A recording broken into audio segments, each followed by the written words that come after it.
한 절씩 교도가지고 마지막 6절은 함께 합독하도록 하겠습니다. 하나님이여, 주께서 우리를 버려 흩으셨고 분노하셨사오나 지금은 우리를 회복시키소서.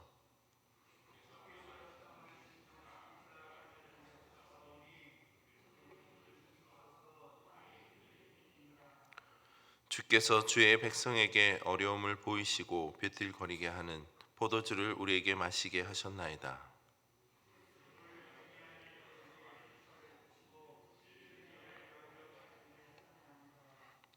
주께서 사랑하시는 자를 건지시기 위하여 주의 오른손으로 구원하시고 응답하소서.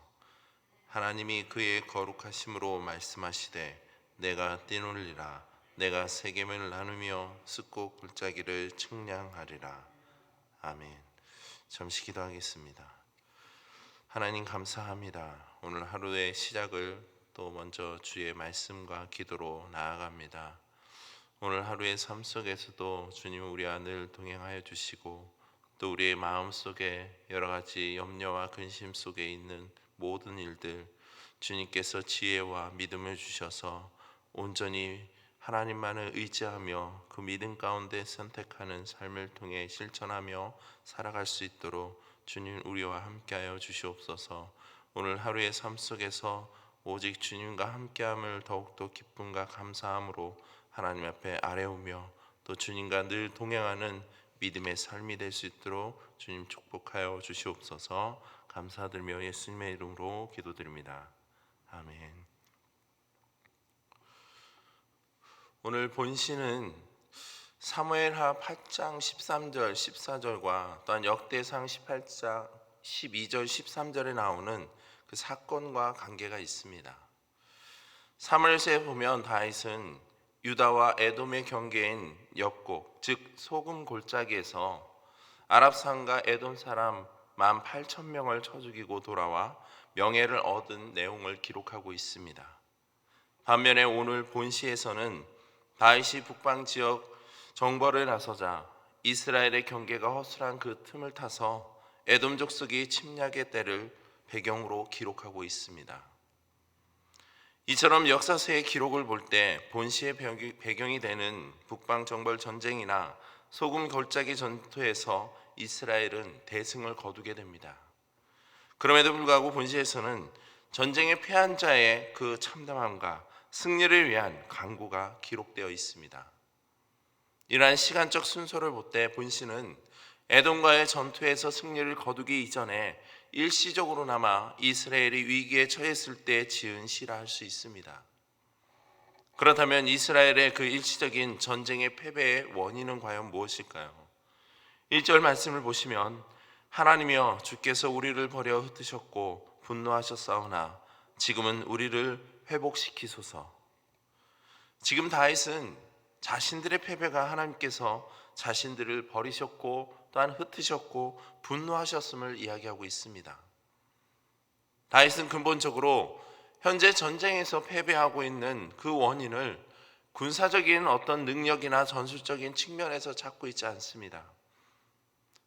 선민인 이스라엘과 하나님과의 관계라는 궁극적인 차원에서 전쟁의 승패는 전적으로 하나님의 손에 달려있다라는 그 확신하에 지금의 패배의 원인을 이야기하고 있다는 겁니다. 그런 가운데 다윗은 하나님께 이스라엘을 회복시켜 주실 것을 간청하고 있습니다. 여기서 지금은 우리를 회복시키소서라는 그 원어적 의미의 내용을 보면 두 가지의 의미로 나타납니다. 먼저 인간을 향한 하나님의 행동에 적용될 때에는 하나님께서 기존의 뜻을 돌이키셔서 용서하시고 새롭게 회복시켜 주시는 것을 의미하고 있습니다. 다른 하나는 하나님을 향한 인간의 행동에 적용이 될 때에는 자신의 죄와 잘못을 철저하게 회개하고 하나님께로 돌이키는 것을 의미합니다. 그런 점에서 본절에서는 다윗은 이를 하나님의 분노와 결부시킴으로써 뜻을 돌이켜 자기들을 회복시켜 주실 것을 간구하고 있다는 겁니다.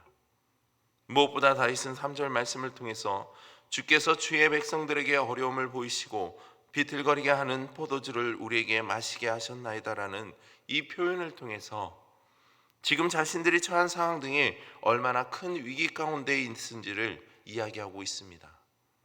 그리고 지금 이스라엘이 직면한 그 심각한 위기 상태의 문제를 그 무엇도 해결할 만한 어떠한 방법도 없음을 고백하고 있습니다. 그리고 이런 위기 상황에서 다윗은 4절에 주를 경외하는 자에게 깃발을 주시고 진리를 위하여 달게 하셨다라고 말씀하고 있습니다. 여기서 깃발은 피난처를 의미하여 진리란 하나님께서 아브라함을 비롯한 조상들을 통하여 주신 가나안 땅을 하나님의 백성에게 주시겠다라는 그 언약인 동시에 다윗의 왕위가 영원하리라는 그 언약의 말씀이라 할 수 있습니다. 그런 점에서 하나님께서 그 경외하는 자들에게 깃발을 주시는 이유는 5절에 나타나 있는 하나님을 사랑하는 자들이 구원을 받도록 하기 위함에 있다라는 겁니다. 지금 다윗은 자신들이 하나님의 징계로 인하여 환난을 당하고 있음을 알고 있었을 뿐만 아니라 하나님께서 당신을 경외하는 자들을 버리지 않으신다는 것을 알고 있습니다. 그러므로 다윗은 하나님께 자신에게 주신 그 언약을 지키기 위하여 하나님이 친히 자신들의 그 피난처가 되사 자신들로 하나님께로 피하여 주실 것을 호소하고 있는 것입니다. 그 결과 하나님은 앞선 내용의 기도대로 다윗과 이스라엘의 피난처가 되어줬을 뿐만 아니라 그들의 원수인 에돔을 물리치심으로 승리케 하여 주셨습니다. 그로 인해 요압이 이끄는 이스라엘군은 소금 골짜기에서 에돔군 12,000명을 죽이는 결과를 낳게 되었습니다. 다윗의 이러한 확고한 신앙은 5절에 잘 나타나 있습니다. 주께서 사랑하시는 자를 건지시기 위하여 주의 오른손으로 구원하시고 응답하소서. 이 말씀을 통해서 구원의 대상을 주의 사랑하는 자라고 표현하여 자신이 얼마나 하나님에 대하여 확고한 신앙을 가지고 있는지를 보여주고 있습니다. 이는 이스라엘의 군대가 비록 하나님의 진노를 받아 포도주를 마신 것처럼 비틀거리며 넘어져서 일어날 수 없는 상태에 빠졌지만 그래도 이스라엘은 여전히 하나님으로부터 사랑을 받고 있는 존재라는 것을 말하고 있는 것입니다. 다시 말해 그는 극한 위기 상황 속에서도 자신들이 하나님과 어떤 관계를 맺고 있는지를 밝힘으로 모든 문제의 해결의 실마리를 찾고 있습니다. 이처럼 다윗은 이스라엘을 향한 하나님의 변함없으신 그 사랑에 근거하여 응답을 구하고 있습니다. 무엇보다도 6절에서 8절까지의 말씀을 통해서 시인은 이스라엘과 하나님과의 관계를 더 분명하게 드러내고 있습니다. 즉 하나님께서 선민인 이스라엘과 맺은 그 언약을 상기시키므로 하나님께서 시인의 기도를 들으시고 이스라엘을 반드시 구원하실 것을 확신하고 있다는 겁니다. 그런 점에서 6절을 보시면 하나님이 그의 거룩하심으로 말씀하시되 내가 뛰놀리라 내가 세겜을 나누며 수꽃 골짜기를 측량하리라 말씀하시고 계십니다. 이것은 하나님께서 이스라엘을 축복하시고 강하게 하심으로 인하여 전쟁의 승리자가 되시어 하나님께서 분배하신 땅을 조금 더 잃어버리지 않는 것은 물론이며 더 나아가 그 영역을 확장케 해주실 것을 이야기하고 있는 것입니다. 또한 7절 말씀을 통해서 이스라엘에 대한 그 하나님의 소유권을 주장하고 계시며 8절에서는 모압은 나의 목욕통이라 에돔에는 나의 신발을 던지리라는 그 말씀을 통해서 모압과 에돔을 하나님의 노예로 만드시겠다고 말씀하고 계십니다. 이처럼 다윗은 하나님의 언약의 말씀을 상기시킴으로 인해서 지금 처해 있는 위기 상황 속에서 속히 이스라엘을 회복시켜 에돔 족속을 정복할 수 있게 하여 주시기를 간청하고 있습니다. 그리고 9절 이하로 보면 다윗은 하나님을 향하여 직접적으로 이스라엘을 도와 에돔을 치게 하셔 주시기를 간곡히 호소하고 있습니다. 여기까지만 보면 다윗의 기도는 하나님의 그 약속을 상기시킴으로 그 약속에 근거하여 이스라엘을 회복하고 에돔 족속에 대한 승리를 장담하는 듯한 간구라 할 수 있습니다. 어찌 보면 회복과 전쟁의 그 승리를 확신하는 기도의 간구라 할 수 있습니다. 하지만 시인은 10절을 통해서 하나님이여 주께서 우리를 버리지 아니하셨나이까?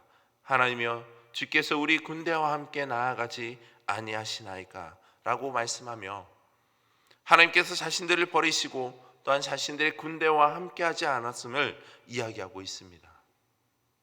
그렇다면 하나님은 왜 시인의 말처럼 이스라엘을 버리셨고 그들을 외면하셨을까요? 히브리서 12장 10절에 보시면 그들은 잠시 자기의 뜻대로 우리를 징계하였거니와 오직 하나님은 우리의 유익을 위하여 그의 거룩하심에 참여하게 하시느니라. 하나님은 자기 백성의 유익을 위하여 곧 자기 백성으로 하나님의 거룩하심에 참여하기 위하여 때로는 그들이 죄를 범하면 잠시 버려두시며 치심으로 또한 고통을 당하게 하신다는 겁니다. 하나의 영적 교육의 수단과 방법이라고 할 수 있습니다. 하나님의 징계에 따른 본심은 심판이 아닙니다.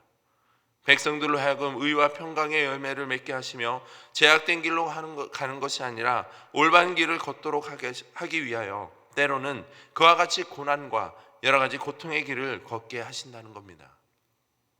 어쩌면 이러한 고난과 어려움은 모두가 경험해 보셨을 것입니다. 하나님께서 나의 신앙의 믿음을 더욱 견고하고 성숙하게 하기 위해서 값비싼 영적 고난과 훈련을 시킬 것을 말하고 있습니다. 그로 인해 우리는 원망하고 때로는 불평도 하기도 합니다. 그러면서 우리는 여러 가지를 깨닫게 됩니다. 바로 하나님의 은혜와 사랑을 우리는 깨닫게 된다는 겁니다. 그러기에 성도들에게 있어 하나님께서 주시는 그 고난과 여러 가지 징계 혹은 마치 우리를 버리시는 듯한 그런 마음, 이것은 우리는 더욱 단련시키고 경고케 하시기 위한 그 하나님의 사랑이며 또한 그의 거룩하심에 참여하게 하시기 위함이라는 겁니다. 오늘 본문 속 다윗과 이스라엘도 마찬가지입니다. 지금 하나님은 선민인 이스라엘 민족이 구원에 합당한 삶이 되게 하고자 잠시 그들을 버리시고 또 군대와 함께하지 않으신 겁니다. 그로 인해 하나님은 본문을 통해 전쟁의 승패가 군사력의 어떤 강함과 약함이 아니라 하나님께서 함께하심의 유무에 달려 있음을 보여주고 있는 것입니다. 그래서 다윗은 11절을 통해서 우리를 도와 대적을 치게 하소서, 사람의 구원은 헛되임이다. 즉 사람의 도움은 헛되며 하나님의 도우심만이 전쟁과 모든 삶의 승리를 얻게 할 수 있음을 이야기하고 있는 것입니다. 이러한 표현은 모든 전쟁에 있어서 하나님을 배제시키고 사람을 의지하거나 또한 인간적인 계획 등을 동원하는 것에 헛됨과 무의미함을 이야기하고 있는 것입니다. 그 결과 다윗은 하나님께서 자신들을 잠시 버리시고 함께하지 않은 것을 통해 자신들의 그 잘못됨이 무엇인지를 깨달아 알므로 그에 따른 마음의 결단을 하게 됩니다. 12절 말씀입니다. 우리가 하나님을 의지하고 용감하게 행하리니 그는 우리의 대적을 밟으실 이심이로다. 이는 에돔 전쟁에 임하는 이스라엘 믿음의 용사들이 하나님의 진리 안에서 하나님의 그 도우실 것이라는 믿음의 확신 속에서 적들과 싸우겠다라는 굳은 의지를 가졌음을 보여주고 있는 것입니다. 이처럼 오늘 본문 속 시인은 이스라엘 민족의 심각한 위기 상황 속에서 하나님과의 맺은 언약을 근거로 하여 전쟁에서 선민의 승리를 간구하고 있습니다. 무엇보다 선민인 이스라엘 민족이 하나님과 함께하지 않을 때 그들의 삶은 비참한 결과를 낳게 됨을 알 수가 있습니다. 또한 하나님의 언약에 근거한 다윗의 그 간절한 기도를 통해 하나님께서 이스라엘을 승리케 해주신 것처럼 하나님의 도우심을 받은 삶이란 우리가 어떠한 어려움에 처해 있을지라도 우리를 도우시며 지켜주심을 알 수가 있습니다. 12절의 말씀에도 나타나 있듯이 하나님을 의지하고라는 것은 하나님 안에서 하나님과 함께라는 뜻을 가지고 있습니다. 그런 의미에서 다윗은 그들이 하나님 안에서 하나님과 함께 용감히 행할 것이라 말하고 있습니다. 이처럼 성도인 우리는 하나님과 함께 담대히 전진하기만 하면 어떤 상황에서도 어떤 불리함 속에서도 하나님부터 놀라운 승리를 얻게 되는 줄 믿습니다. 우리는 여러 가지 고난과 어려움을 당할 때 하나님이 나를 버리신 것처럼 느낌을 받을 때가 있습니다. 그러나 하나님은 한 번 택하신 우리를 버리시는 일이 없습니다. 하나님은 우리를 바른 길로 인도하기 위해 우리의 더 나은 믿음의 그 성숙을 위해서 여러 가지 고난과 연단의 시간을 주시지만 결코 버리시지 않습니다. 그러므로 우리는 결코 혼자가 아니며 무능하지도 무력하지도 않습니다. 왜냐하면 세상을 이기신 예수 그리스도께서 우리와 함께 하시기 때문입니다. 우리가 걷는 걸음마다, 우리가 나아가는 그 길마다 강하신 주님의 그 손이 우리와 함께하며 우리를 위해 싸우시기 때문입니다. 오늘 하루도 이와 같은 믿음과 확신을 가지시고 주님과 함께 담대히 나아가길 소망합니다. 그러면 주님께서 그 모든 것을 주관하시며 승리케 해주실 줄 믿습니다. 그리고 그 승리 속에서 주시는 그 기쁨과 안식을 누리며 주님께 감사하는 저와 여러분들 되기를 주님의 이름으로 축복드립니다.